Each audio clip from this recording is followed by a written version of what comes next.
And we are live. Hello, Graham. How you doing, mate? I'm all right, mate. You? How's your week been? It's Friday night, mate. It's 7:30. It's that time of the week. That's How you it, mate. feeling? That's it. I'll tell you, I kind of whenever you play that intro, I can't help it. I'm just like off screen, like bobbing, like. Oh. I'll tell you what, mate. That's a naughty little jumper you got on there. Right, I think it's the one I had on the other week. I think. So, I don't know.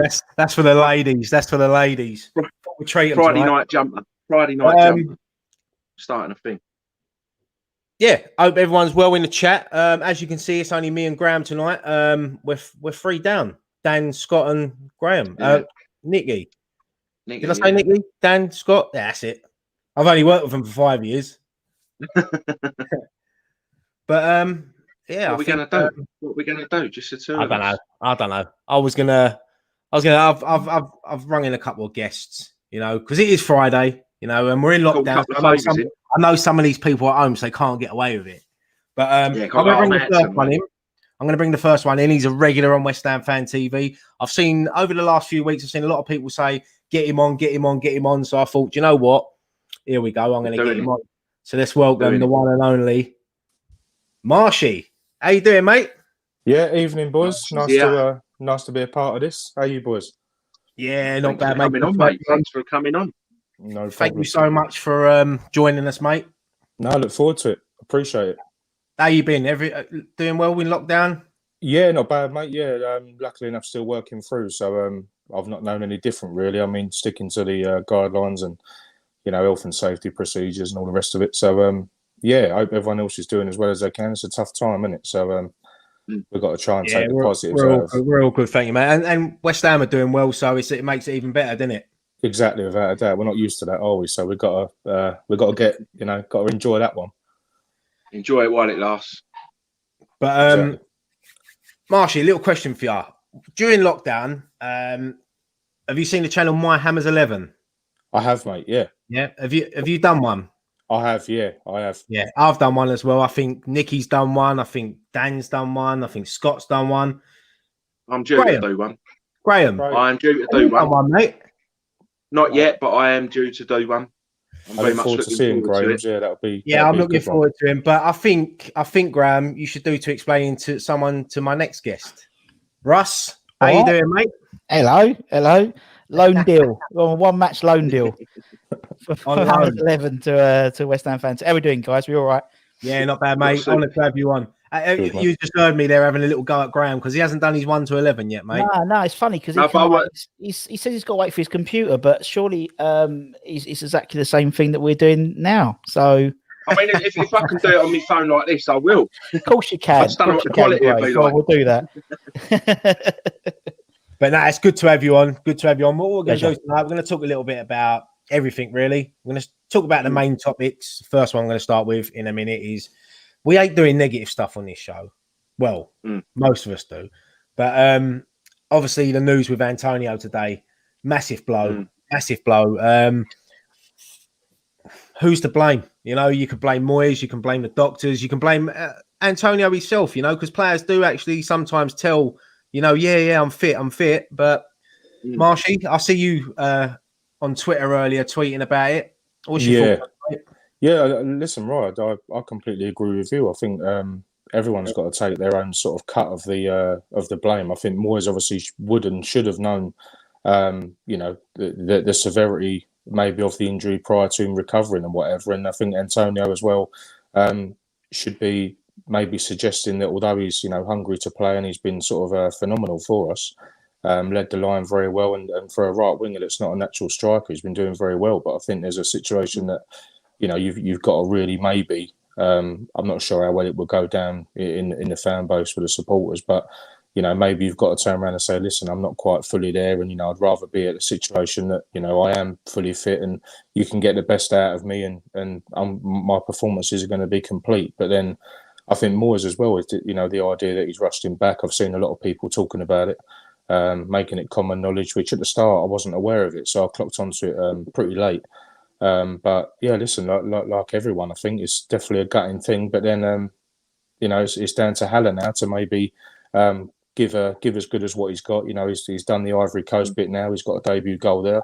Helped us to the 3 points. Sheffield United, we didn't play the best football, but a great goal, a typical striker's instant goal. And now we can have a bit of time. What the concerning thing I find is that Moyes hasn't put a date on it for a return. So how severe is the hamstring injury? We knew full well that he does have those type of injuries, and he's a big boy, and he's big physically and stuff like that. And what he brings is that physical attribute. So we seem to have looked after him pretty well, but it's just a shame that now he's gone off again. Yeah, definitely. It's a massive blow. And the thing is with David Moyes, if he's told that Antonio is fully fit, he's going to want to play him. I thought it was a bit too early. I thought, in fact, even if Antonio was fully fit, I thought it was still a bit harsh to drop Haller after his goal against Sheffield United. But Russ, what's your thoughts on it, mate? Yeah, I mean, I think it's a right shitter, isn't it? Really, it's a right kick in the teeth, because obviously December now, you got 6 games in December, and a fit Antonio against some tired defenders. When you're looking at sort of that, Christmas bit would have been sort of the best for us. But yeah, I mean, I don't, you don't know whether it was Moyes, he's rushed him back, or as you say, Antonio's so desperate to get back in the team because maybe he's seen Haller score the last couple of games and performed reasonably well. It's I was talking to someone today. We've done all right for injuries, apart from Antonio. Really, he only seems to get injured at the moment. But it's not great. But it was. I think Villa was the wrong game for him to play anyway. The centre backs were too mobile. Mings and Zora or Cora, his name is. He'd have been perfect for tomorrow against Maguire and Lindelof, or whoever. So it's just it's a kick in the teeth. But the boys are playing well, and the team played well second half. They played better, and we'll see what happens with. It must mean that Barama is going to get a run out then, because you think you need a bit more pace then, wouldn't you? I'll tell you what is a kick in the teeth when I see comments like this from John. I'm in the pub, woohoo! Now, John, that is really winding me up, mate, because I would love to be down in John. Yeah, don't rub it in, but have one on us, mate. John's got the right idea. Good luck. And the substantial meal, I hope, at the same time. Otherwise, yeah. Did you see that pub yesterday that was serving pints with a Scotch egg on it, Yeah. Scotch egg on there? It's a great idea, isn't it? Or what was the other one when it said Carling soup for £2.50, Stella soup for £2.50? Yeah, Stella soup. Brilliant idea. But great, yeah. Go on, mate. What's your thoughts on it? No, I agree. I think Villa was the wrong game to bring him back, because I mean, Mings is no slouch, is he? No. But I just think it now completely changes our game plan for tomorrow, because obviously I think we would have been looking to it, Manu on the counter with a bit of pace. Obviously, no Antonio there now. That's what does he do? Does he try and we sort of play with Haller trying to hold the ball up top, or do we put Yarmolenko up there and tell Bowen and Benrahma to get round him and use a bit of pace up top? I mean, it's sort of completely changes the game plan now. Yeah, there's a lot of decisions to make tomorrow for David Moyes, but one thing that look, he's on the telly now as it goes. One thing, when I see the news today, I was just waiting for the Moyes haters to come out straight on social media and slagging him off. And as we've all said, there's many people to blame in this situation. You can blame the player himself, you can blame the medical staff for rushing him, Moyes for picking him. It's a difficult one, but it's just a massive blow. As Russ said, we've got so many games coming up over Christmas, and then if Haller goes down tomorrow, touch wood he doesn't, where does that leave us? You can play, obviously you've got Bowen, you've got Yarmolenko that can play there, Benrahma could play up top on his own, but it's asking a lot, isn't it? Yeah, but you don't want Benrahma, chasing lost causes up top. You want him on the ball as much as possible, causing problems for like the fullbacks, don't you? Ken, I will get to some of the comments in a minute. What we'll do is going to have a chat with our guests tonight, because we've got royalty in here tonight. Usually it's I was just on behind it. That's why, right? Sorry. I was talking about Graham. No, but look, Ken Hammers makes a good point. Antonio injury could have the same effect as keeper injury last season. I hope not. And that was where we sort of remember when we had that game at home to Crystal Palace, when we could have gone. I think it was fourth that day. If we beat them, we lost. Yeah. And then that was just the downfall after that. Obviously, Fabianski got injured the week before at Bournemouth. That was Roberto's first game for us. So, Yes, let's hope not. Let's hope not, because it's been a flying start to the season. Yeah, it's we do have these sorts of seasons every now and again. Not normally about once every 5 or 6 years, but just enjoy them when they come around. I think this situation, like I keep saying, the last couple of 3 games, I think we've been on, obviously, as we well know, a decent run. Everyone's enjoying it, but I think this sort of defines a season as well. I think getting a pivotal injury, I mean, it couldn't be anyone else other than Antonio, could it? If you want the sort of importance that he brings to a game and the goal side of it, because although we've got goals sort of freely over the park, you're sort of looking into the midfield positions and whatever, and like we said, it might see Benrahma with an opportunity, and he's another poet. I think he's willing to well work for the team, but he's no good without the ball at his feet. It's what he does without the ball at his feet, which is going to be interesting. So we know that, like we said just now, we've got the selection problems, if you like, and he's got other ability there, just going to bring different dimension. But I'm still looking forward to the game. I'm still intrigued as to what he's going to do, and he's still got it about him to use and have the players at the disposal as opposed to not. But like Rice said, I think if we've got to try and keep Haller going now, and God forbid he gets an injury. I think it's down, like I tweeted earlier, it's down to the board as well. I think they knew that we were short on the ground up top. They knew that the reality could be exactly what we're dealing with now, with one striker left, and others that have gone out on loan and seem to be banging goals in, like that Exande kid. That I see a goal the other day. Great finish. But yeah, let's go into it and see what happens. Hopefully, it can be a case of 4 in a row. But United are sort of, no slouches. So we'll see how we get on. Yeah, what we do? We're United side, isn't it? We're preview the Man United game right at the end. But one thing I do want to talk about, obviously fans are back tomorrow. 2,000 lucky fans will be in the stadium. It's good to have Russ on tonight because Russ has been lucky enough, obviously, to be at every game during lockdown. As you know, Russ is the resident DJ, Graham. DJ. Button pusher. And Russ, what I want to ask you, mate. Well, that's what I meant when royalty in the house. What I want to ask you, I think Graham's on repeat, isn't he?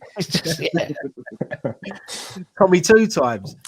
Russ, I forgot what I wanted to ask you now. No, joking. Russ, what I wanted to ask you, mate, is being there, how weird was it watching a Premier League game with no fans in there? And you're there. Obviously, the staff and people that work there are there, but how weird was it? Weird. Really weird, and in a weird way, it became normal because I think it's been like 14 games. I think I figured out the other day, 14, including Brentford and the Betway Cup as well.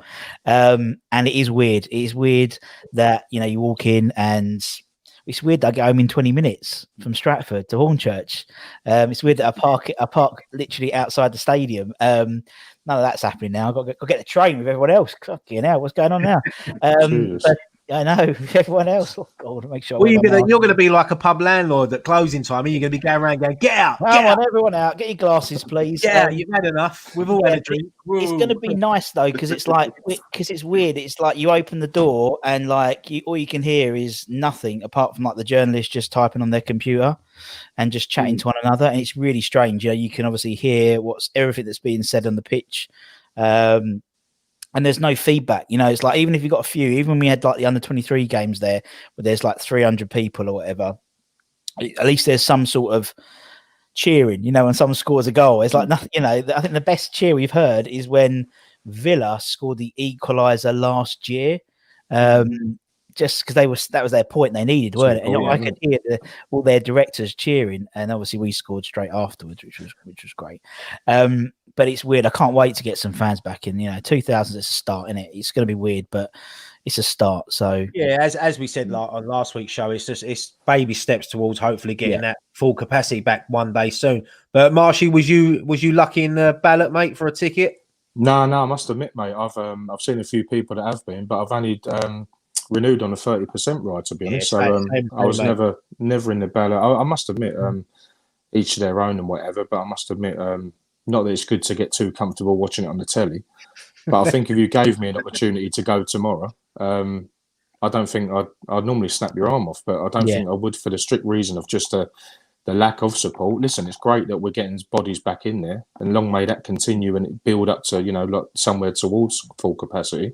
so that we can all enjoy it again. I mean, hopefully the 2000 will be the voice for us, as everyone will be watching on as well. And hopefully it's not going to be a situation of if we do happen to get beat, which obviously I hope that we don't, but it'll be a case of well, them supporters have sort of have messed it for us because we were on a winning streak and whatever, and they're playing really well. So I think it's great for them. So I'm not too gutted myself. I think I echo you, Ryan. Really, I think you said it as well a while ago that it's not for you. It's not for me either. But yeah, listen. Hopefully, everyone that is able to go tomorrow has a good one and bring the points back. Russ, do you know? I don't know if you know, but do you know how they're going to set it up tomorrow? Do you know where the fans will be based? I don't know exactly, but I think it's going. I think they're basically doing the Billy Bonds stand.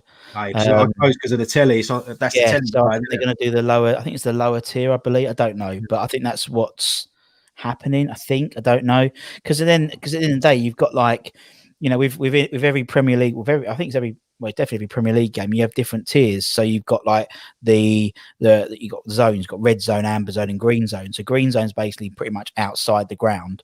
Amber zone is what I'm in. So I'm in the amber zone. So with all the journalists and stuff. So basically not pitch side. And then red zone is the pitch side people. So they're the ones who have to have their COVID tests every 2 times a week or something like that. So technically, I think the guys who are going to the 2000 are going to go into the amber because they're pitch side. And there's things like I was reading they can't throw the ball back and stuff like that if it goes into because the balls get disinfected. Literally, the ball goes out and pitch because no one sees any of that. But there's cut the grounds and walking around with disinfectant to putting the ball back on the spot, disinfecting it. So there's a lot of things they've been doing, which is sort of normal protocol now, but.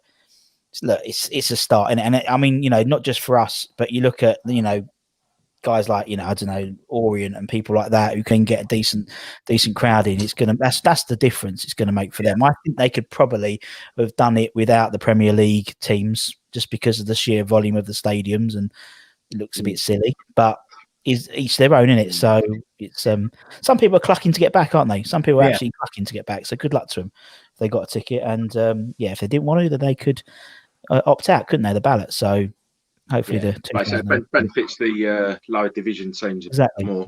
It helps them out more, doesn't it? So I think Scott actually got a ticket in the ballot, but he can't go anyway. But he never see the email to opt out. But I think he spoke to the club and said that he can't make it. So I think he sorted something out. But how lucky is he? He was only sitting here last week, wasn't he, Gray, saying, "No, I won't get one. I won't get one." Yeah. And he gets one. Like he was like Charlie Bucket and Willy Wonka.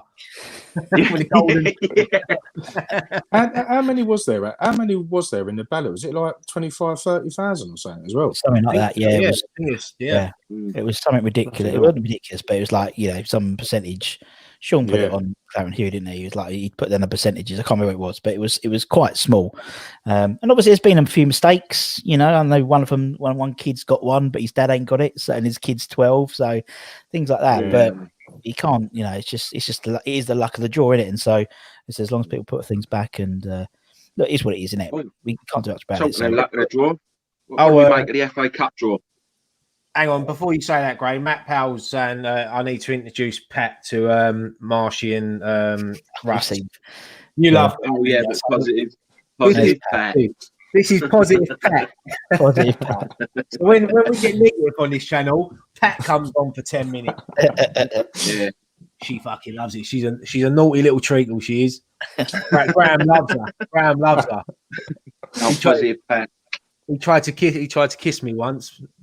I allowed him. We didn't talk for a few days, but it worked. That's how we roll on this channel, right? That's what I like, man. Love that. Look at Marshy thinking, how do I get out of this chat? Positive Pat, I went, it was nice, but I didn't like it. I've had worse. What was it? What did you make of the FA Cup draw? Are we getting Dowie out of retirement for that one, or? Poor Dowie, seriously, like he's just about lived that down, and now he's probably thinking the old royalties on the old, because every time someone talks about that game, it's gonna play that clip, and the week before on Football Folks they're going to play that clip over and over. Exactly. Well, you know that the game's going to get picked for the BBC or something, and they're just going to keep showing it over and over again. But that's what I said. I think we'll definitely be one of the ones in there for the television coverage. What a great draw for Stockport, though. And who was the other team? Was it Marine that got Tottenham? Yeah. Unbelievable. Island, Millwall. Canvey Island, Millwall. Canvey went out. No, Boreham Wood, wasn't it? They lost, didn't they? Boreham Wood. Funny thing is, mate of mine's a steward over Boreham Wood. I was like, good luck. I said, it's good job as no away fans of that. Good luck. Yeah, exactly. Yeah, you probably get a few go down there. You know what they're like. Yeah, but just quickly before we move on, I forgot to do this at the beginning of the show. We were saying last week that it seems like every week now we're obviously talking about someone that's sadly passed away, and obviously last week former West Ham midfielder Papa Bouba Diop sadly passed away at the age of 42. Obviously, part of this squad that we come under Big Sam that got promotion. So they're raising a glass to Big Papa. And also, there was another one as well. We did 3. We did Maradona on Monday. Maradona, we did Papa Diop, and I'm terribly sorry. There was another guy who was in his 80s who used to play for West Ham. Rag. It's such a shame. It just seems like all we've been doing on this show, especially in the last 5 or 6 weeks, is raising a glass to someone. And it's sad. You know, he's young, 42, and he's apparently had an illness for a little while, but I just remember how big he was as a player. He was a unit, wasn't he? That's why he was nicknamed the Wardrobe. Yeah, Wardrobe. Yeah. And he was like a typical Big Sam signing, wasn't he? Yeah. Strong player that can play centre mid, centre back, solid, and always had a smile on his face. And I've not seen anyone, especially ex-players, say a bad word about him. You know, everyone said he always had a smile on his face. The thing is, that season we come up because he got injured, didn't he? At one point, he was out for a little while. There was a bit of a dip in results when he was out the side. I seem to recall. You know, he was an important player for that squad. Definitely for that season. Definitely. Harry Ragg, that was his name. I just remember Harry Ragg. Yeah. What else we got to talk about? Let's talk something positive. Declan Rice. Apparently, West Ham are set to offer him a new deal. Marshy, how important is Declan Rice to West Ham? Oh, goes without saying, doesn't it? I think it's the fact of I don't know a player, and it's obviously biased because we support the club that we do, and he plays for us and skipper in the side, and very well at that at the moment as well. It seems to be a new belief, desire, and I think Cresswell even come out saying that, you know, this is the most together we've been in the 6 or 7 years that he's been here, and I think he's very instrumental in that. So I think to be able to open up the negotiations in order to do that, it's going to have to be a big one. Do you know what I mean? It's going to have to be sort of well in excess of what he's getting there to sort of try and even begin to fend off, you know, the likes of Chelsea. And I think it's massive how he's been pushing on. I think the fact that, you know, a lot of it goes to that the mentality at the minute. I love these comments. Small club. I do love them because we've got to laugh at that. Keep that coming. Small club. Yeah, we're in the top 6 at the moment. So you know, I love all that. But yeah, he's definitely got to be. Hopefully, they don't take too much time over it if that's something that they're looking to do, because we know that the longer that it goes on is maybe the worse it can be. And Rice, listen, he signalled out the fact that he loves being a part of this club, and you know he's clearly a character in there, and he seems to get the best out of people, even at his young age and stuff. So yeah, obviously, you know, he's instrumental. And what you said about Cresswell's comments was very interesting, Dave, because you got to think you would think that the last season at the Boleyn, you know, that squad there, and he says this one is, you know, got more togetherness, and you get that feel, didn't you, with this team at the moment? Yeah, I think where he's found is I think Moyes has found the tactical setup as well, isn't it? I think the way that we set up with the 3 centre halves, it brings out the best in Cresswell at left centre half. Masuaku then obviously is helping him down that side. He seems to be coming on as well, sort of leaps and bounds. I don't actually know why he got brought off the last game. I personally thought he was doing all right, but maybe that was, you know, due to the change. And I think that showed as well, because when we went to the flat back 4 against Villa, I think we struggled a lot. And, you know, and that goes to show just how important that system is, and the fact that he's found it already, unlike the likes of, you know, Pellegrini, who I don't believe ever knew his strongest 11 or the way that he really wanted to do it. And that's in fairness to Moyes. I think Cresswell coming out with a statement like that, and like you said, Ryan, with the last season at Bowling, you'd think that definitely that would be the season that, you know, we were whacking people and, you know, going up and down the country, enjoying it, and we're enjoying it currently, you know, 10, 11 games in. But Moyes he's pivotal and instrumental in the fact of that side of it. Like, you know, he picks the team. He obviously is determined in the way that we're going about it. And Declan Rice, as standing skipper at the moment, is well proven to be the leader that he's showing as early as he is. I also like the fact as well, bearing in mind a lot of people see Moyes as a sort of an Allardyce light, don't they? Really. At time, but I think the football we're playing is fantastic at the minute. It's enjoyable. Really good football. Yeah, I said this last night on Russ's show that I was on. We'll talk about that in a minute, Russ. Yeah, I said last night. It's at the moment you just love watching West Ham, don't you? You don't every game we go into, you think we can get a result.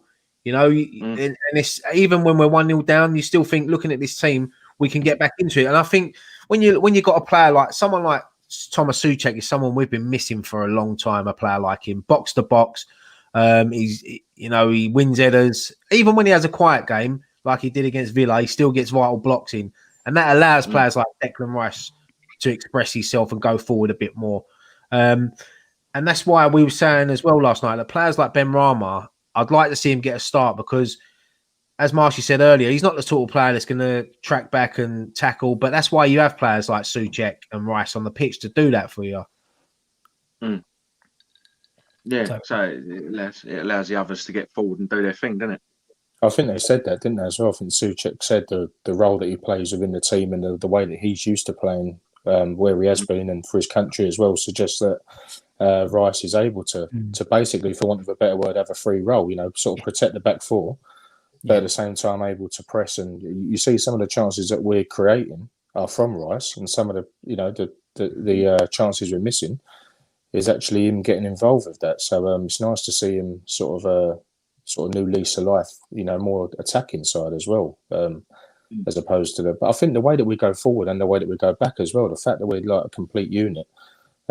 This is why I'm still looking forward to tomorrow, regardless of Antonio. Listen, I'm gutted at the same time because he's very important and scores the majority of the goals that we score. But listen, Haller's got an opportunity now, and hopefully Rice will get into him. He's been training hard, no doubt, preparing as well as he can. So let's see. And that's the thing. I mean, with Deck as well. I mean, you know, no disrespect to Mark Noble, no disrespect at all to him, but for 18 months.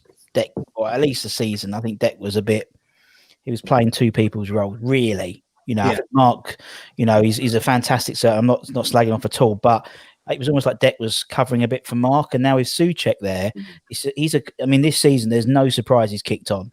No surprise, because I think I didn't if I'm right, didn't Declan Rice even say that in an interview a couple of games ago that he said that he hasn't got to do as much running with having Souček beside him, and as you said, that is no disrespect to Mark. Not at all, not at all. But, you know, you're right. It has allowed Declan Rice to have that be a bit more free. You know, move forward a bit more, and he's not having to stay back, and because he knows if he goes forward, as you said, no disrespect, but when Mark Noble's in there, he's not going to get back. He's not the quickest, but we still love him. We still love him.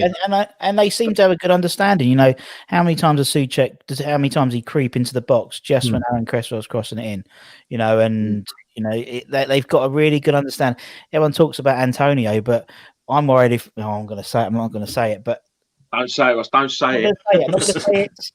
Let me mute him. Yeah. Don't jinx us, but yeah. Graham, what's your thoughts on Declan Rice, mate? Should we how long should we give him? 5-year deal? Easy. That'd be nice. 130 grand a week, 140 grand a week. Deserves it. Yeah. I think giving him the armband was a step in the right direction, which we'd said at the start of the season as well, didn't we? Yeah.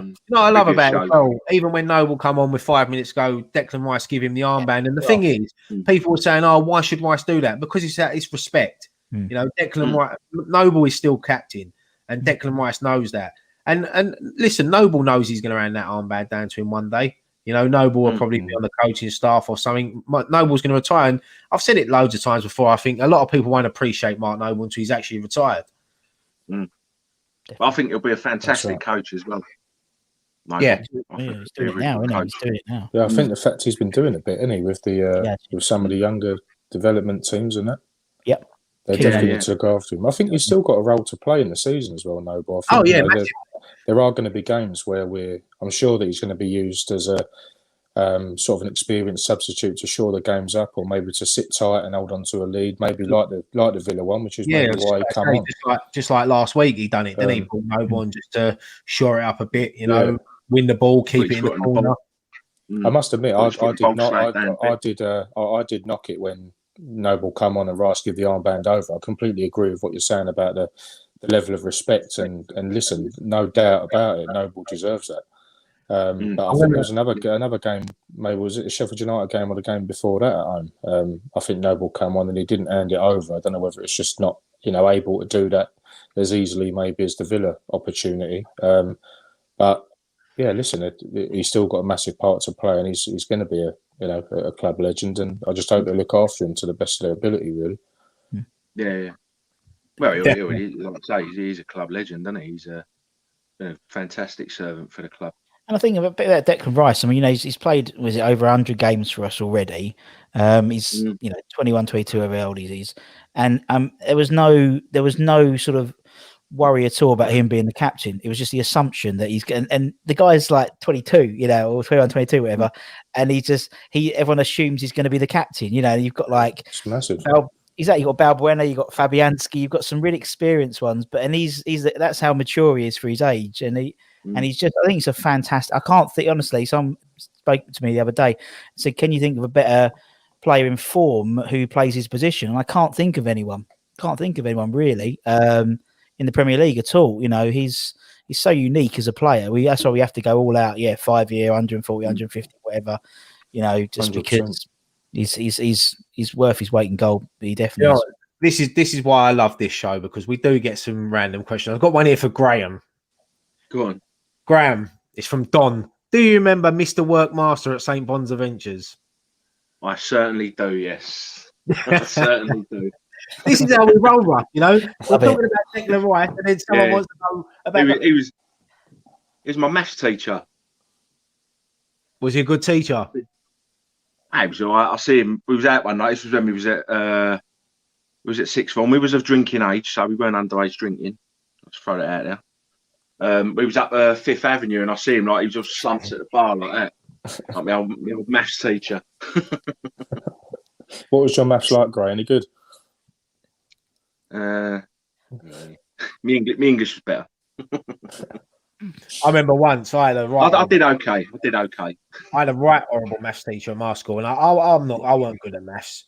My teacher. I remember my teacher saying to me, "Ryan, you need to learn, because when you get older, you can't have a calculator in the pocket." And I feel like saying to him now, "No, I've got a phone that can do it all, mate. Yeah. I don't need a calculator. I've got my life on my phone. I've got my online banking. If I lost that, I'll be screwed." But yeah, I remember once he made me stand up in a class and made me do my times tables, and I was getting them all right, and he looked shocked, and then he didn't realise that he had. Remember, he used to put the timetable thing on the wall at the back. He had all the answers. You're looking at it. I was just reading that, smart. That's see, smart. Good man. And then Mr. Burgess give me a good idea. But Russ, you got anything you want to talk about, mate? I'll tell you what we should talk about. Let's talk about, as you are the DJ at West Ham. Yeah. The music choices. Can we have any requests? With it, yeah, of course you can. I'm going to put this in the chat now, right? If anyone's got any requests for say when we score a goal, or no, see, when we score a goal, no, I can't score a goal, but any team coming off half time, all that stuff, I get the piss taken out of me, because if we're losing, if we've lost the game, which happened quite a lot last season, I'd always obviously win. You play bubbles, twist and shout, hi ho silver, sweet Caroline, whatever. Now, obviously, when we lose, we can't replay bubbles. It's not very celebratory, is it? It's difficult, isn't it? But that's difficult. So I've got this playlist, and for some reason, I never shuffle it. I always just press play. First one is always Foo Fighters. So everyone takes the mickey. I get a text, trying to put Foo Fighters on if we're losing 3-0 at half time or whatever. But yeah, right. But everyone in the chat, if they've got any requests that they want Russ to play before the game tomorrow, put them in, and we'll see if we can hear it live on Sky. Yeah. Gray, what would your song be, mate? Oh, I don't know. What, for half time? Yeah. No, just before the game or half time, yeah. Half time, because that's the easiest slot. Half time, it's got to be a bit of jam, isn't it, I think? Yeah. Maybe a bit London Calling. No, I can't. We already play that, don't we? Pretty much, though. Don't we? Oh yeah, play that. Yeah, play that. Play the same song twice, you know. Kasabian, mate. Kasabian, club foot. Yeah, I mean, you've always, I've got to be worried when you play a song. There's no connotations because, like, I remember once I didn't think I played like "The Changing Man" by Paul Weller, and we were like, I think it was Pardew's here, and we were losing, and then some smart journo went, "Oh," and then the DJ played, "It's time for the Changing Man." Is the Changing Man? Does it mean David Moyes leaving? Or sometimes, you know, you think, oh, you know, you don't think, and it's like, you know, playing Man City, and maybe you're playing Oasis track or whatever. So it's like, it's actually, you think like it's Kasabian, it's Leicester City, isn't it? Kasabian. Yeah. So there's a lot of requests. What about a bit of Tan Called Malice? Yeah, we'll do that. Yeah. Barry's saying it's his birthday on the 6th, so a shout out will do. Happy birthday, Barry, on the 6th. Enjoy it, mate. Happy birthday, Bazza. Let's have this one. Hoist the Colours would be awesome. Don't know that one. Where's that one go? Yeah, I don't know. I'll look that one up. Gangnam Style, Matt Palkers. Oh, that'd be imagine panning on Kevin Nolan and Moyes walking out the tunnel and Gangnam Style's flag. Yeah. He'll start doing the chicken, won't he? Yeah. Stick on Donna Summer. Donna Summer. Yeah, I Will Survive. MC Hammer Time. Classic. Yeah, Funny enough, when we left Upton Park, we took some of the stuff out, and we still had a tape deck, right? That's how you know. That's one of the it wasn't all sort of, you know, it was all spit and sawdust, and it still had a tape in there, and I played it, and it was queued up to play Stop Hammer Time. How fun! It was like it's still there with history. Bobby Moore, business, Viva Bobby Moore. Yeah, that's great stuff. That's always a great shout. I can't do. I'm not allowed. You know how much I love Christmas, Ryan. Yeah, I'm surprised Ryan heard you play a few. I can't do it. I'm literally banned to play that. George Ronald wants a bit of Barbie Girl. Now you're talking. Now you're talking. You could get the two managers on the touchline. You can get Ollie and Moyes doing it to each other. I can. Yeah. Hiya, Barbie Girl in the top 6. Hiya, David. Be like, come on, Moisey, let's go party. What about Cockney Rejects? I was just about to say. Rejects, yeah. Yeah. The chicken song for Kevin Nolan. That's Irish Tommy. This is the one. I want to see West Ham scrap bubbles. Yeah. Scrap bubbles. I want to see West Ham come out to this on a match day. My old man's a dustman. My old man's a dustman. He's finding them now. Cool Brimey trousers. Well, I've already got the Champions League lined up for next year, you know, so just... Oh, stop it. I was like, you want to calm yourself down, man. Stop it. Yeah. What are you drinking? Steady on. Oh, are you trying to tell us you've got another job at Chelsea or something? Yeah, exactly. Yeah, I've been transferred. Don't take Rice with you. No. Yeah, you leave our rice. Yeah, you can take our DJ. You can never take our rice, our freedom. Philip wants a bit of House of Fun. Yeah. The thing is, like, madness is more Chelsea, in it. That's why, you know, you've always got Chelsea, yeah. And Man United are status quo, isn't it? Really? Yeah, that's right. My old mate Danny Putter, EastEnders theme tune. Yeah. Right, I love that. EastEnders. Right, I love a bit of EastEnders. You should do that. You should do that when it's VAR. The VAR decision. Dung. Yeah. Oh, Russ, you got to do it. And then you know what? You know what they should do when they get to the decision? That it should go off, and we should have to wait till the next night to find out what happened. Cliffhangers. I always went to the countdown theme tune, and then like boom. You know what? We should send that to the Premier League. That's a good idea. It makes the referees make a quicker decision, or the decision stands. It's pucker. Oh, imagine that. Mate, imagine if we were there, that Villa and Fulham games for them, like decisions and the penalty and all that. Oh God. I was having an heart attack nearly fucking the last game. Yeah, that was I was like, it flashed up, like I see it, and it's going, oh, it scored, and I was like, fuck's sake. And then like 2 minutes later, it's going, oh, goal this and that. You don't know what to do. No, you can't celebrate now. That's the trouble. That's the only thing about it. The thing I hate about it is there's always like, you know, it's almost like playing pause until that ball's kicked off at the centre spot. We'll wait for the countdown conundrum songs to Yeah, Bring that exactly. into it. I'll have a P, please. Yeah. Consonant vowel. I'll have a vowel, please, Russ. Graham, you got anything you want to talk about, mate? Anything you want to add in? Marshy, Russ, any topics? Just bring them up, mate. We're all here. We're all having a laugh. What do you want to bring out? I'll tell you what, let's talk a little bit about last night. Let's talk about Ryan turning into little schoolboy, a little schoolgirl when Trevor Sinclair came in. You know what? It was good because Russ does this series where he talks about players that it's like an appreciation night, isn't it? For I think you've done Steve Potts, you've done John Hartson. Basically, he gets a few people on. They watch highlights of John Hartson and they just talk about his career and how much the fans loved him. Last night it was Trevor Sinclair, so we was on there. Then as we got into it, Mr. Trevor Sinclair pops up into the video. And I was just like, oh, yes. I think Anton from Lions United was he was the same, wasn't he? He loved it. It was great to have Trevor there. What a man, what a player. Top bloke. Graham and Marshy, what do you remember about Sinclair? What's your favourite memories about Trevor Sinclair? I think just pubs, the Canio's goal.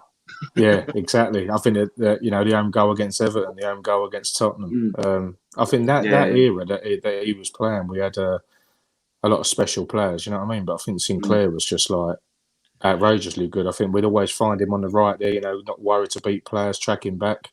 110% working commitment, which is what we want to see.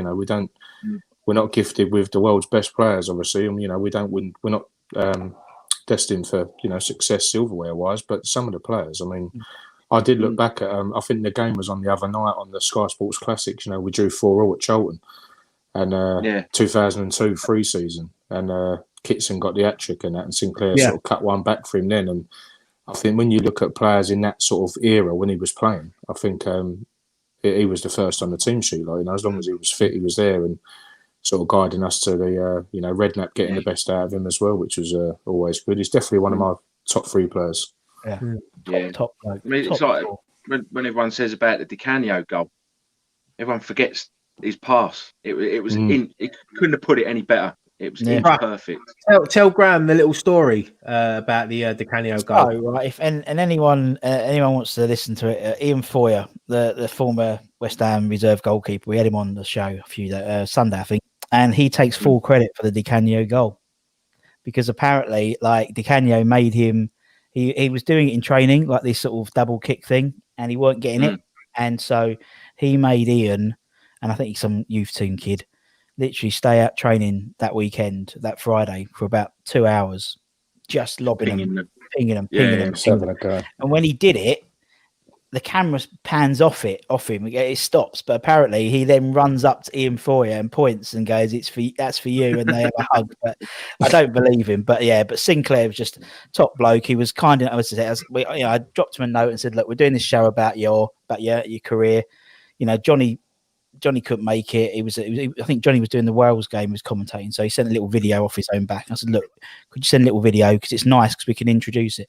He went, oh, Russ, come on, man. I'm in tier 3. I'm doing fuck all. So I'll come on. And I was like, so I didn't tell anyone. And that was good. And bless him. You're dealing with. Exactly, and bless him. He literally 5 minutes before he went, look, Russ, I've got all these new. I've got a boatload of the blue Dr. Martin shirts. He says, I'll sign one. We can donate it for charity. We can do a charity thing. And obviously, we're doing the new toy. We call the toy appeal stuff. So he just off his own back just did that. So he's a lovely bloke, and so that's going to be in the pot of prizes now, which is great. That's a fantastic player. Yeah, funny enough, I was on my way to work this morning. I was listening to TalkSport, and they said coming up at 8 o'clock, we have former West Ham and Man City midfielder Trevor Sinclair. And I thought I'd done that last night, mate. Yeah, done that. He's always on with Jim White, isn't he, as well? Trevor. It was top bloke. Yeah, it was good. It was a great honour to sit there. And we only had 10, 15 minutes with him, but it was nice to sit there and watch his highlights back with him. And when you watch some of his goals that he scored, I mean. It was hard to pick a top one, but for me, I went for the Derby County one. I don't know if you remember it. We took a short corner, Joe Cole flicked it up, back post, and Sinclair sitter kick. Yeah. Same side Di Canio scored as well. Exactly the same spot, wasn't it? Exactly the same spot. It was. And fair play. Literally, like this morning, he texted me and said, he had a great day, great night. And he's asked for the video.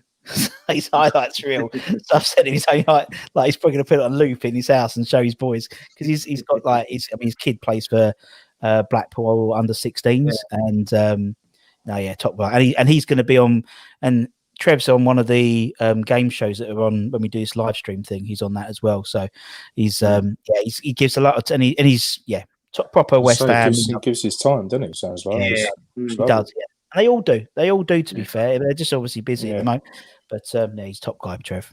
And before we move on to we thought we'd do a little ask us anything. So everyone in the chat can ask us anything, and then we'll preview the Man United game quickly. Let's talk a little bit about your channel, mate, because obviously me and Marshy have done it. Graham hasn't been on yet. Have you got any slides for like Vic Watson and that? And I'll have to dust it down. You know when you've got like a player, because like someone mentions a player, and like and it's like I've got to type them up on the board to put them up, and it's like sometimes a bit unusual. But no, it's great fun. Yeah, it's been obviously you started during the first lockdown. And you know it's a great, you know, every video is different because everyone's got a different 1 to 11, and some people do it different ways. But who would you say? And don't embarrass me. Who would you say is your favourite guest? I'm joking. But who would you say who's been your most enjoyable? Oh, I think there's different times. There's somewhere you literally just laugh and you're like laughing because, and I mean to be honest, he's Marshy's well. We were, and actually you as well, right? Because we're roughly the same era.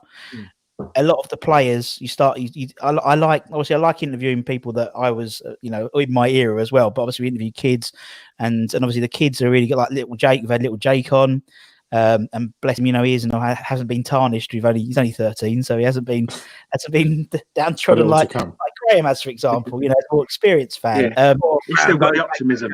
He's still got the optimism in him, bless him. But I love talking. We had one today, a couple of days ago, a guy, and it was just really emotional. And I didn't think I was going to get an emotional, and so it was all about like mental health and stuff like that came out, and it was like, but it's just the effect that West Ham had on him. And we interviewed a guy today from Bamehammers, and being a West Ham fan was the only thing he had as an identity when he was moving from family like all around East London, his family and stuff like that. You go, fuck, I support this club, but for some people it's really ingrained. I love interviewing the foreign fans as well, the American fans. Razor was the best. Yeah, that was a great interview. And Razor. Yeah, I've been lucky enough myself to interview Razor when we first started this channel out. And honestly, the bloke, I could tell you loads of stories about Razor from the days I used to go training ground. There was one last night I was going to say, but I thought, should I say it or not? I was 14, 15. I got him to sign my autograph book. Right. Yeah. So, and I'm going to bring this on. What are you laughing at, Craig? I was going to dig out a photo of me and Trevor Sinclair from like the days, but I haven't had time to go around with mum and dad's. But I've got an autograph book. And bearing in mind I'm 14, 15, and I think Ruddock could see into the future because I went to him, Razor, write a little message for me. And he wrote, you see you next Tuesday, love Razor. And then I remember him saying to me, just don't grass me up to the FA. And you get all these stories, and it's just like all the players we've interviewed. Obviously, they're all ex-players, and the stories they come up with. It's like, and it's something that I've it's all been quite cathartic, to say a long word, but it has been like thinking football was really fun back then. It was really even like from like the sort of even the Sinclair era. That's probably the last era. Johnny Moncur, Bishop. Going all the way to Macca and back. They had a great team. Such a laugh. You think of the people they had, you had Ian Wright, Trevor Sinclair, John Moncur.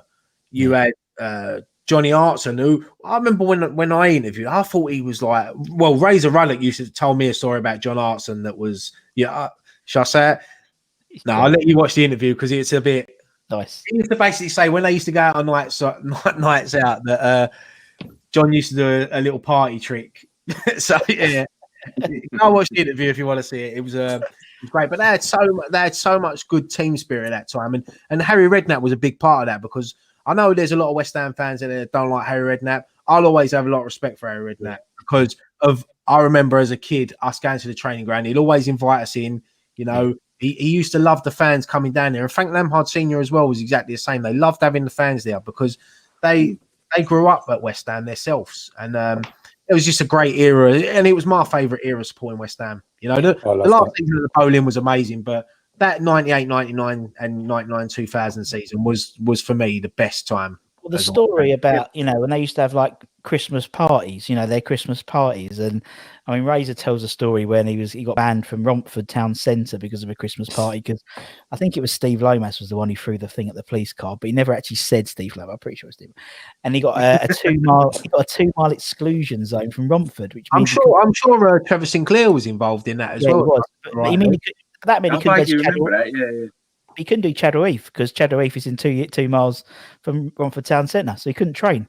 So Harry had to go down and made it go away, you know. And as you do, slip them a little bit of. Yeah. Always saying, but like, you know, we had deal. He spoke about. I think it was Monks where we had Monks on, and he was talking about Dave Suker, as he used to call him. And Dave was like, he was into his stocks and shares. And don't know what I'm telling you. You can go and watch it, and then I get a view, but it doesn't matter. So he liked his stocks and shares, and he said to Monks, "There's a report coming out, and you can earn a bit on if you buy these shares." And then Harry's like, twitchy comes in. What? Yeah. So they all put money into these shares. The report comes out, and it bombs. They all lose their money. Next day in a training session, Monks is literally double-footed tackling Suker every opportunity. And like Dave's getting up and going, what? And Harry's like literally turning round. Play on. It's just it's an era which I really miss. I really miss when you talk to all. That's like when we do you remember when we met Ian Wright at the Ball Street thing, wasn't it? Yeah. We was having a chat with him because these were going, oh no, his first goal for us was against Wimbledon. I went, it was Sheffield Wednesday on his debut. I said, I'll go and ask him. And then we got chatting. We were chatting to him for about 20 minutes. But he was saying about that season, like when they had Razor, Monks and all that. He said that in all the years he's been playing football, that was the most fun. Yeah. He said that's the best dressing room he's ever. The best dressing room, like that he'd been involved with. Yeah. He probably don't mind it. We was in the Ball Street studios. This was like a network when we first started this channel. We still work with them, and Ian Wright run it. So the first day we went there, we was in there, weren't we? And we went to this YouTube thing, and then we all went back to Ball Street after, and we was all having a couple of beers and that. And all of a sudden there was a bang on the door.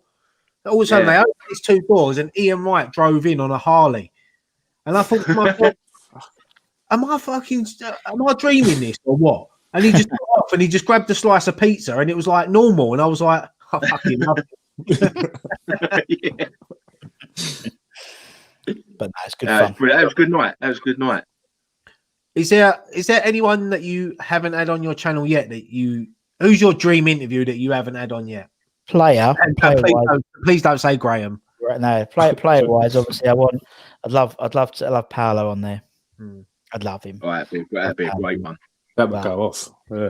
We had Paolo. No, you had him, for your thing. I'd love it. Well, 5 minutes, and I'm not going to go over that because I'm still pissed off with that. But lucky enough, Super Johnny Arton was there to step in, and he loved it. He loved it, mate.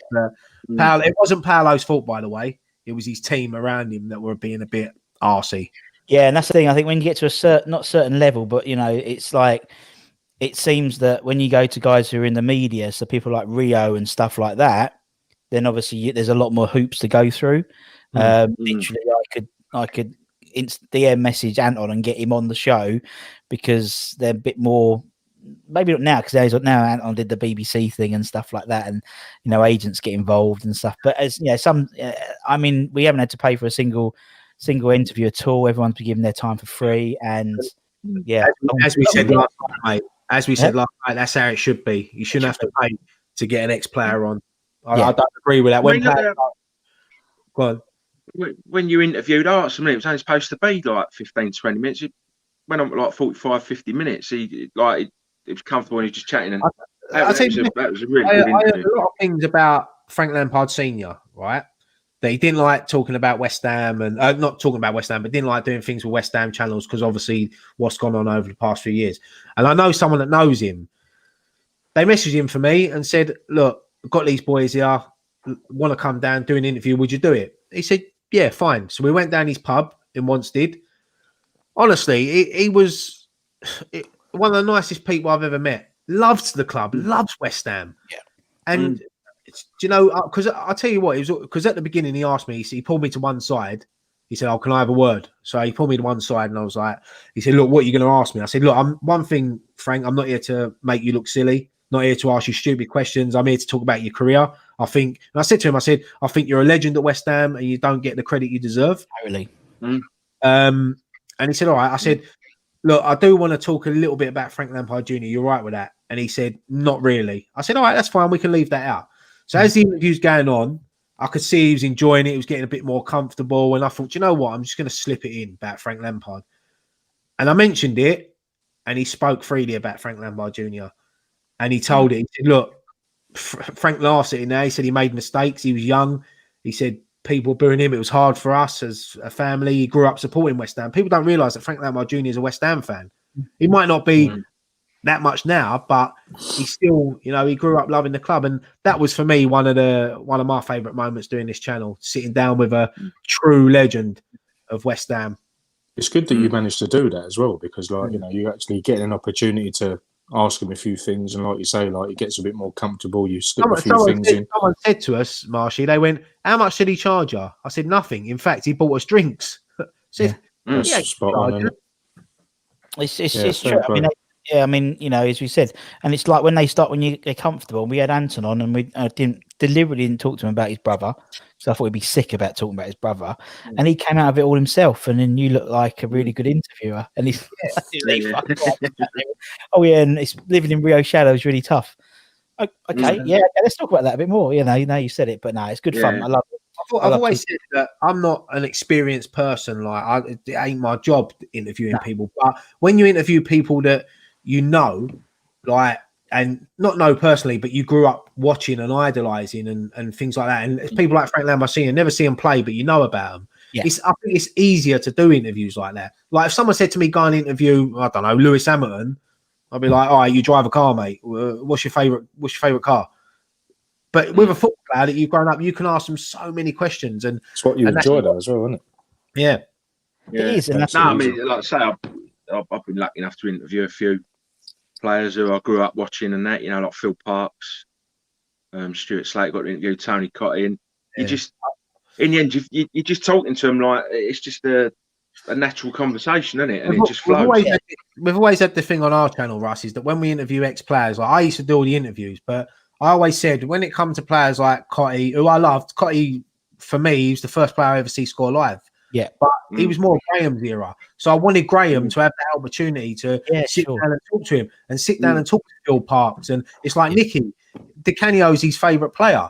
Yeah. So I organised it so Nicky could sit down, and I know it was only 5 minutes, but to Nicky, that meant the world. You know, that's what we love to do. Well, I got more starstruck talking to Pete Butler than I did talking to Frank McAvenny, because Pete Butler was like the first player I'd ever met at West Ham, you know, and also he was like, you know, I was interviewing him. He's in the middle of Liberia. He's the Liberian.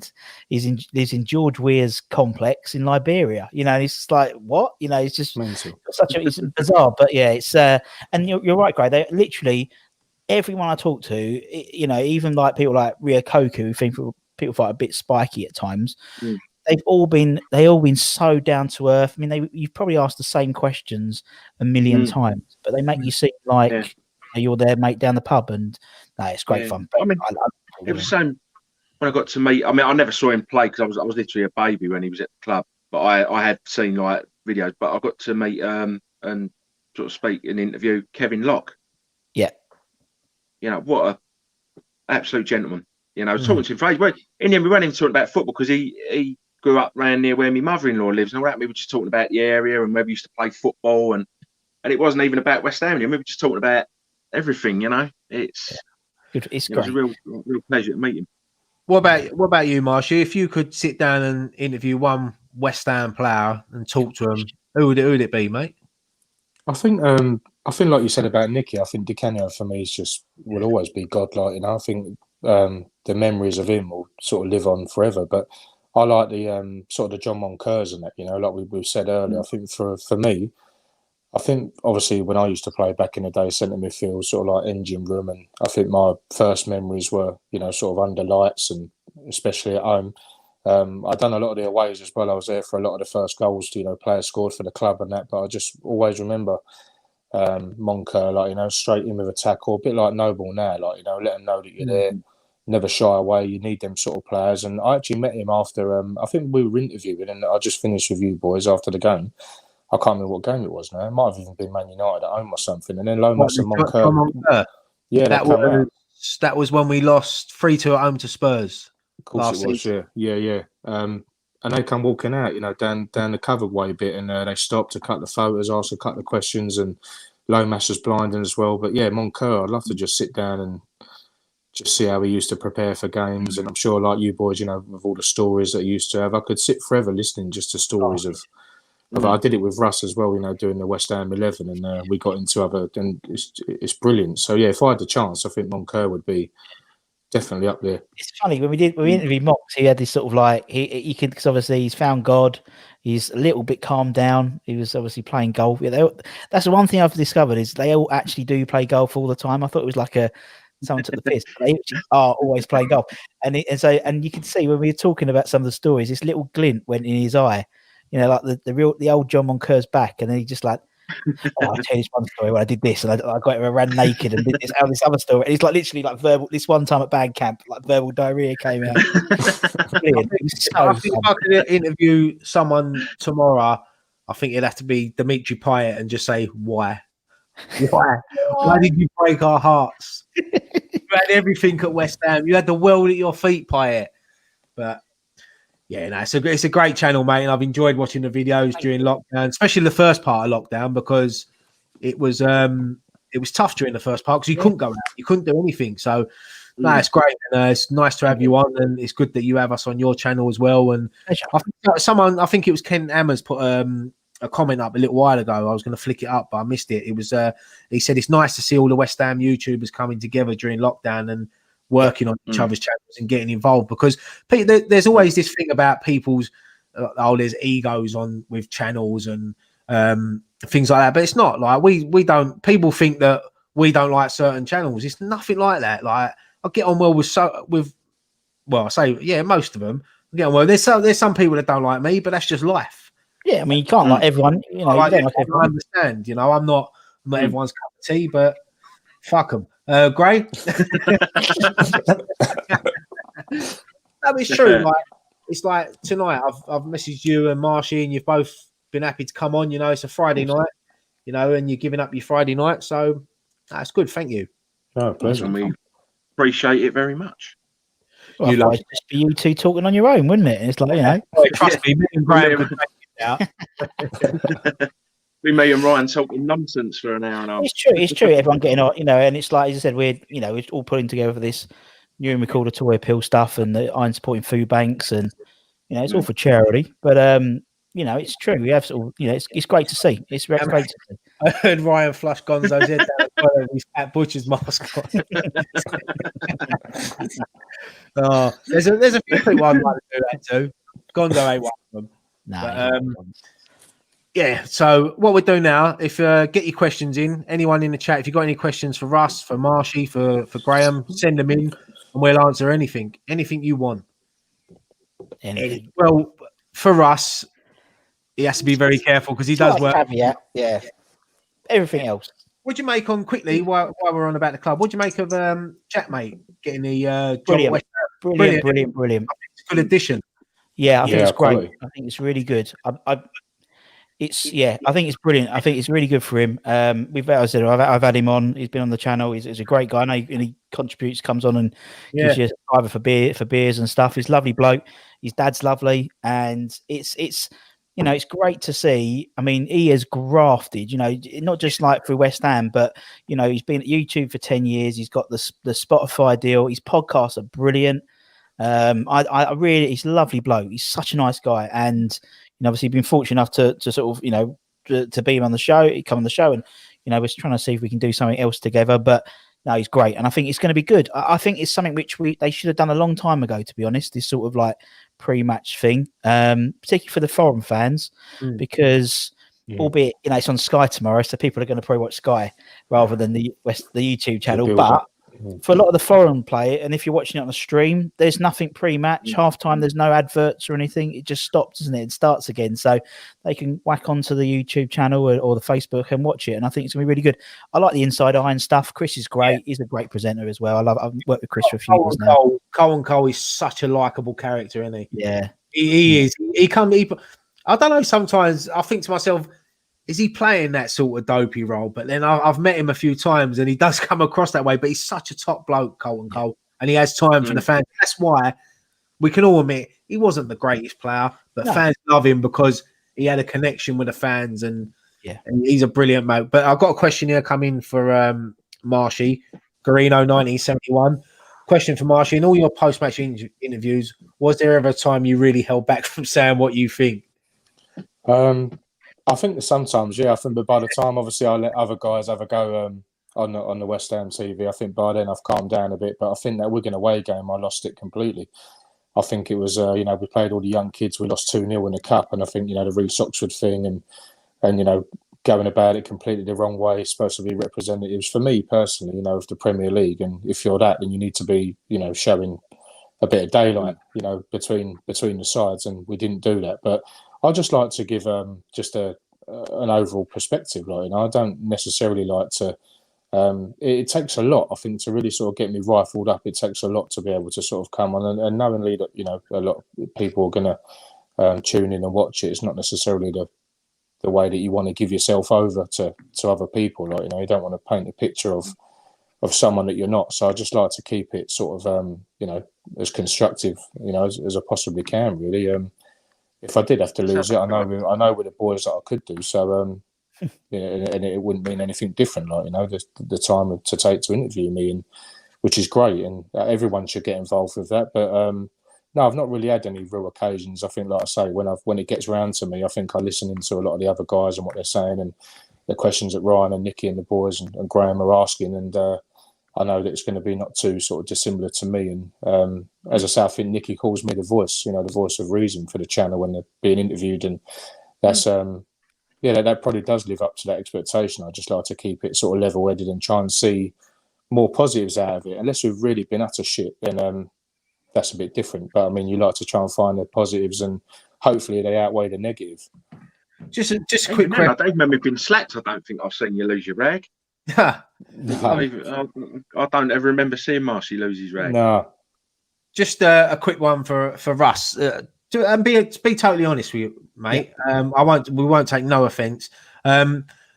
Obviously, before you started your channel, you knew. Hopefully, you knew about West Ham Fan TV. You would have seen some of the content gone up in interviews. And what was your thoughts on West Ham? Did you think it was good that the fans were having a voice, or did, like some people, think it's embarrassing and things like that? No, I don't. I think it's important. I think it's even more important now because, it's easier now. It's easier now because you can literally, little short guy with no neck manage to get a YouTube. You could do a YouTube channel in 5 minutes. And to be fair, it's bolder. You haven't got a body. You just can't see it. You can't see it. It looks like I've just been guillotined, But it's. I think it's great. I think nowadays, particularly lockdown. Not being fair. Fucking hell, you can only watch so much Tiger King and Netflix and I don't know 90 Day Fiance and all that crap and obviously Christmas Hallmark videos now, but so it was just the content, and I think and I used to watch all of it, and I still watch all of it because I just think people are taking the time to have got opinions and they want to share them. If they want to share them that way, it's fantastic. And I prefer it in the format of YouTube than I do on Twitter, because Twitter, I think people can hide behind things. They just do, because it's 140 characters. We're here, you're front and center, you're talking your opinions. People, everyone's got an opinion. It's football, innit? You have an opinion. You might not agree with it. You might think, I don't know, someone should be playing instead of Haller or Antonio or whatever. But it's what we've all got an opinion, and so I think one thing I would say about us on the channel is that even when you go back and look at our first video from 5 years ago to now, apart from the hairline and our weight, nothing's really changed. Yeah. We just enjoy doing it. But there's a question here for Graham. Happy Hammer 82. Graham, do you need a separate passport for them eyebrows? It's coming up for a 10-year renewal. A what? A renewal? Renewal. Say that again. You have to renew them every 10 years, don't you? Renewal. Yeah. And you got to do. Yeah, and you got to do your driving license as well, don't you? You got to renew your driving license. Well, you want to see my drive because in my old, I just had that update as well. But in my old one, I had a shaved head. I look like the bloody, I look like the hood out of Thunderbirds. I had this beard. I grew this sort of like massive. I thought one of those hipster beards, and so all my passport photos, I look like I was literally been over the border and stuff, and they've caught me. And it's like literally, I've got it off, and everyone sort of I have to do it again because it looks so different. But that was for a bet. But I'll tell you what, Gray, there's a lot of love in here for you tonight, mate. 2 questions for Graham. What's fake tax? I don't know what fake tax is. Cab driver from fake tax. I don't know what is fake tax. I don't know what that is. What is Never heard of it. Never heard of it. Fuck you, though. There's another one. Yeah, and the old eyebrows are like the old Groucho Marx fake ones. Question for Graham. Does he remember Billy Renfrey's DJ box above the players' tunnel? Russ, do you remember that? I don't. I remember the one. The port cabin on legs. Yeah, like in the old yeah, in the old West Ham, isn't it? Yeah, because that's when that was when I started doing West Ham. That was when that went, and they had the Rio stand, and then we was up by we're basically still next to the police control room, but up between the Bobby Moore and the Rio stand. So yeah, I remember that very well. The old port cabin thing. Philip, Graham, did you have a mullet in the 80s? No, I didn't have a mullet, but I did have. I had spikes. I can imagine you with spikes. No. I used to have tips. I used to have like tips. I used to, for some reason, I thought it was a really good idea to sort of bleach. Why do I say these things when I'm on these things? But I used to bleach my hair and I bleached my beard when I was at university, thinking I looked really cool, like Iceman, like Ben Rahman. It just didn't. Did you bleach it on? Yeah, like literally, like white. I bleached my hair. I was a massive Gaza fan, right? And I bleached my hair in during year '96, right? And it wasn't until the other day when I see a photo of myself, I look like a young Dean Windass.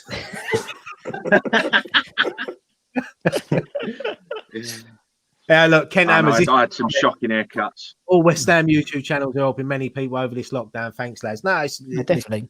See what we're to do. There's no egos with us. We'll work with anyone. We'll have a laugh with anyone. And yeah, we love it.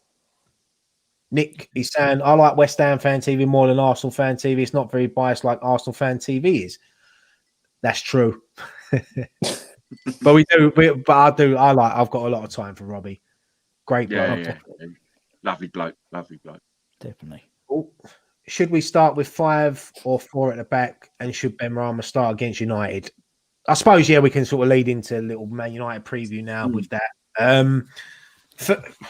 don't know your thoughts on it. I'd like to see Ben Rama start tomorrow.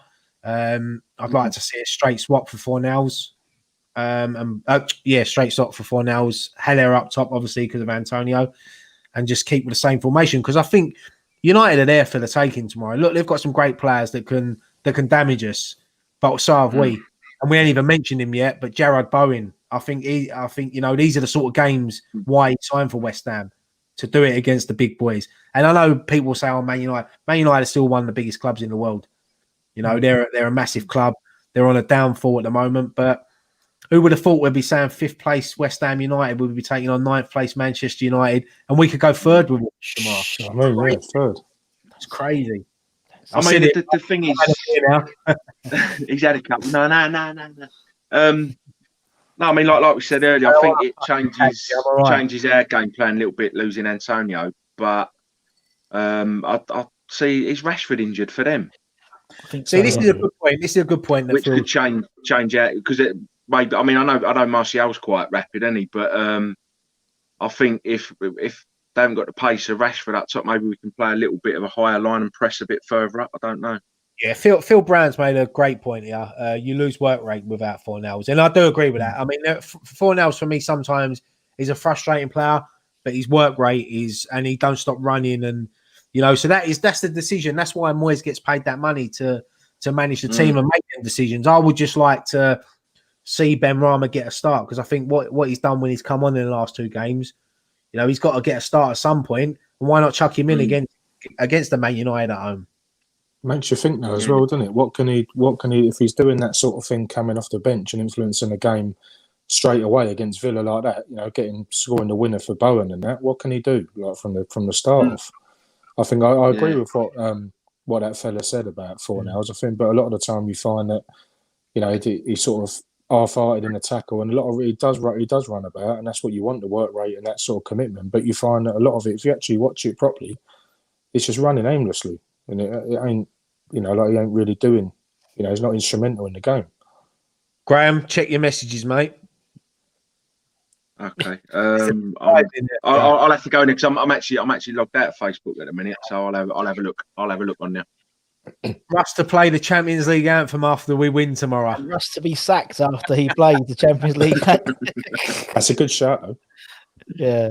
Andrew had another chance for Haller to prove his worth. Definitely. I mean, what's your thoughts on Haller? Because he splits the fan base, doesn't he? Yeah. Some people like him, some people don't. Some people don't like his attitude. Some people hate it that he doesn't smile. And for me, as long as he plays the ball in the back of the net, I don't care if he smiles, cries, frowns, does cartwheels. But then when you watch him when he scored, like when he was playing in Germany, when he scored, that's how he celebrated. Yeah. It's not unique to us. I think that's the only difference. He doesn't like the club.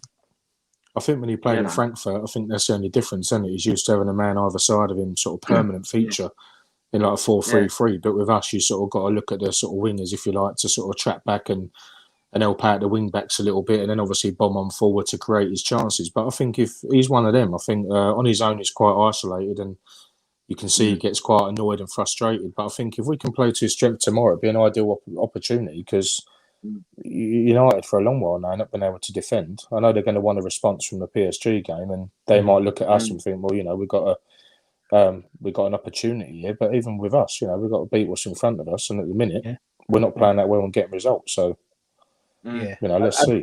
Man United have got a massive game next week in the Champions League. That's going to be in the back of their minds as well. And there's a few people in there saying about Fernandes. Tomorrow, this is where I think Declan Rice and Souček are they're going to have to be on their game, because Fernandes, for me, I know he wins a lot of penalties and he scores a lot of penalties, but what a player he is. What a player. Great sign for United when he came in. A player that we was linked with a couple of years ago. We had no chance of getting him. I mean, we've been linked with Neymar before, so that don't mean nothing really, does it? You've got to be careful, though. We linked with Ibrahimovic as well. Yeah. Sorry, Marshy, go on. Yeah. I was going to say, I think you've got to be a bit careful with Fernandes as well, because he can be like a fucking Grealish, can't he? He likes the floor a little bit, doesn't he? Yeah. So I think that's where I think Rice and Souček are going to be sort of more clever. I think when they're going to get their foot in potentially, and like Rice said, I think we could easily overrun him in that midfield. I think if we get hold of them early doors and let them know that we're there, I know that we're going to be sort of maybe pressed a bit more back to protection of the back four. But I mean, if we can get in behind them and create the chances, I mean, Fernandes is going to be looked at as their, instrumental and important player to create their chances. But, he, for me, when you see him, I think I watched that Everton game when they won up at Everton, didn't they? And he got the goals and a header at that as well, which was a blinding goal. But I think on the flip side of that, I think, he might be looking to sort of draw a lot of fouls. And so maybe we've got to be a bit careful there, screw the loaf a little bit. But I think we can easily get right involved. Like you say, Rice and Souček can do a job. Yeah, so the back lines there, we got at for them. They're not the quickest. We'll get our predictions in a minute, but this one, what's your favourite away day for a drink up? Great channels, lads. Keep up the works. Thank you, Andrew. What's your favourite away day? Well, we had a good one at Newcastle, didn't we? Yeah, we did. Bank holiday weekend and all. Yeah, that was the Mayweather-McGregor fight, wasn't it? Yeah. I was there for that one with Dom, and I think the bar that we were watching it, we was on the first train back to London about 10 to 8. We came out of this bar 7:20 in the morning. And we had about 40 minutes go and get the bag, and not even a shower, just literally kip on the train and that. But that was I like Watford as well, though, to be fair. I'm gutted that they went, because that Weatherspoon and that, it's not too far from the ground, and when it's a nice day like we've had, you get out the back there, didn't you, and everyone's together, and like we are anyway. It's a good away day in the old what's the name of the massive pub at Leicester? It's near the Canting House. Near the Morrisons, isn't it? Opposite the Morrisons. Yeah, it was good in there and all, wasn't it? Yeah. That was good, yeah. Russ? Don't go to many away games, to be honest, mate. I really don't. I barely get a pass for the home games. When I do, Liverpool was good. I always remember Celtic. We went to Celtic that away. That was always a hilarious day. That was a hilarious night out, and it all kicked off in the middle of Glasgow. Liverpool. Liverpool's always my one. I try and go to Liverpool and Burnley randomly as well, just because we used to have friends who were Burnley fans. Well, Burnley, we always get the cricket club, don't we? Yeah. Tucker always sorts out, and that's a good, because you got the away end there, the cricket club there, and you can just. Do you remember that year, Marshy, when we went up there last game of the season, and they had that cricket match? Yeah. And they had about 2,500, 3,000 West Ham fans there, and the geezer got out, didn't he? And he had to walk through the crowd, and we're all singing. The geezer got the wicket. Shit. Oh, that was funny. That's a decent one. You know, Burnley's, as I say, it's not going to. It's like the world's fucking ending, isn't it? But I mean, for the football, it's great. Yeah. But right, we're gonna start wrapping this up now because I've kept you long enough. Russ had a long day. We've all had long days. I've had my dinner. I'm all right. Okay. Let's get your predictions for tomorrow, Gray. What do you reckon, mate? I'm going to go 2-1. To us? 2-1 to us. Mm-hmm. Come on, you ones. Russ, Marshy, go on, Marshy, go first, man. I think I'd take it. I'd love to win, but I'd take a draw. So I think we're good enough, but I reckon 1-1. No, I said 2-1 on my channel this afternoon. So I'm going to stick with that. Sorry, Gray, to copy you, but I think, I think we're going to win. It's like, it's the confidence we have in our team now. It's ridiculous. From like a few months ago, isn't it? It's like, we'll beat Man United 2-1, easy. Yeah, but we're saying this even though we know we ain't got Antonio, and he's still confident because I think there tomorrow it's a big game for him once again. But I'm going to stick to my prediction that I done earlier in the week. I said 3-1 to us. I'll still stand by that. It's going to be a good game tomorrow, and hopefully. I mean, to look at that table tomorrow night and see us up there, fingers crossed. But even as Marshy said, look, a draw ain't the worst result in the world. As long as we keep this run going, because I said this on last week's show that.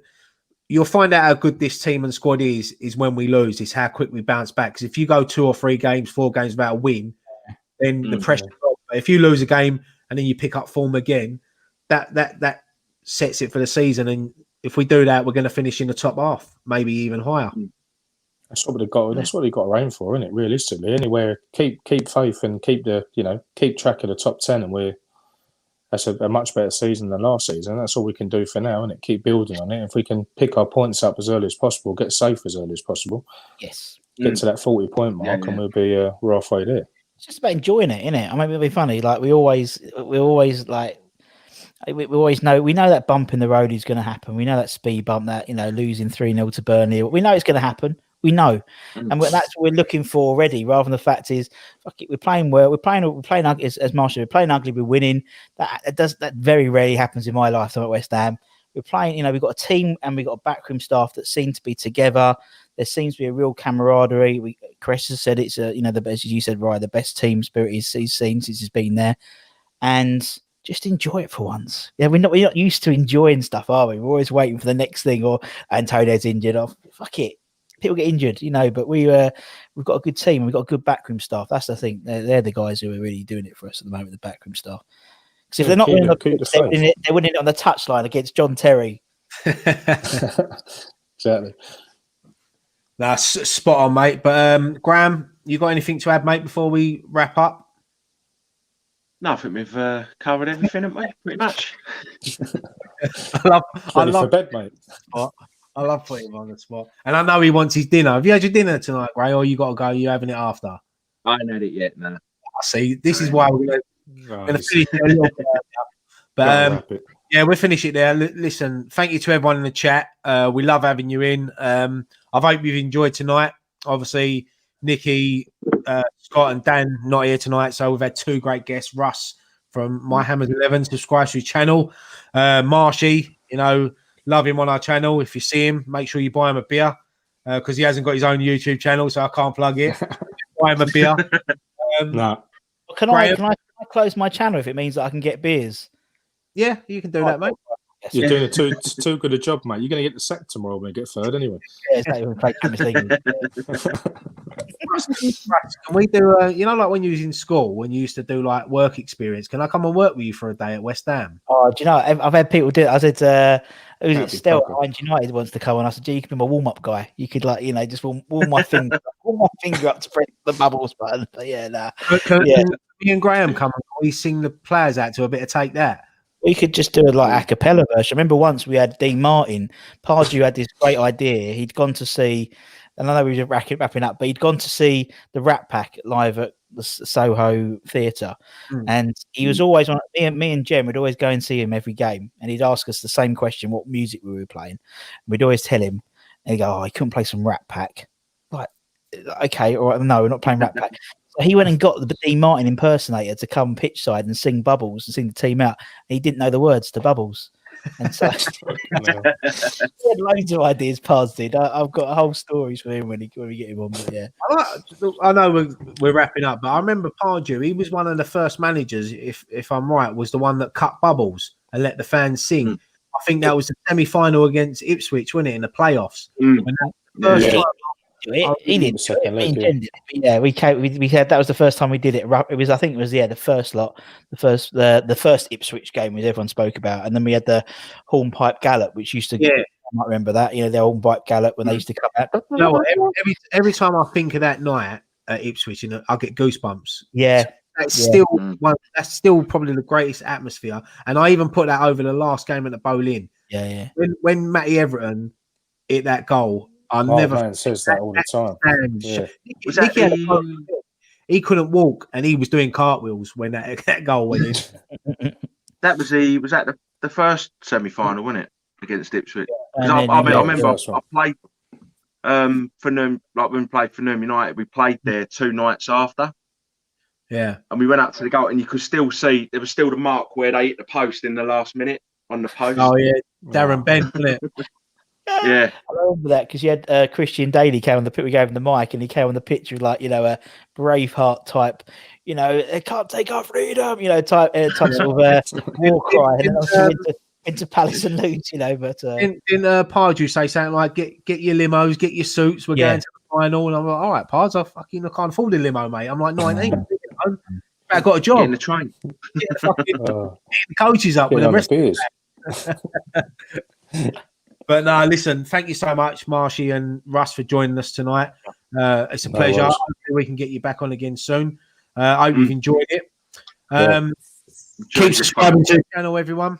You enjoy it? Sorry, Greg, go on and say that again, mate. It's been good fun. Listen, when Graham's have fun, it's a good night, mate. He loves it. He loves it. But Greg, thank you very much for joining us tonight. The rest of the boys, that's how we roll, Graham. We have to keep the show going. We could have easily called it off, but no, we got a couple of super subs on. We've got a couple of super subs in. And listen, keep subscribing to the channel. We'll be back tomorrow with the watch along for the Man United game. Dan and Nicky, fan cams after, and then post match pint. And that's it. Gray, you got anything to add, mate? I always let you have the last final word, like Jerry Springer. Be kind to each other. That's all you need. There you go. Russ, Marshy, Graham, thank you so much for joining us. Thank you, everyone in chat. One thing left to say. Come on, you Irons. You Irons. Oh, you Irons. Oh, you fuckers. Got them Scotty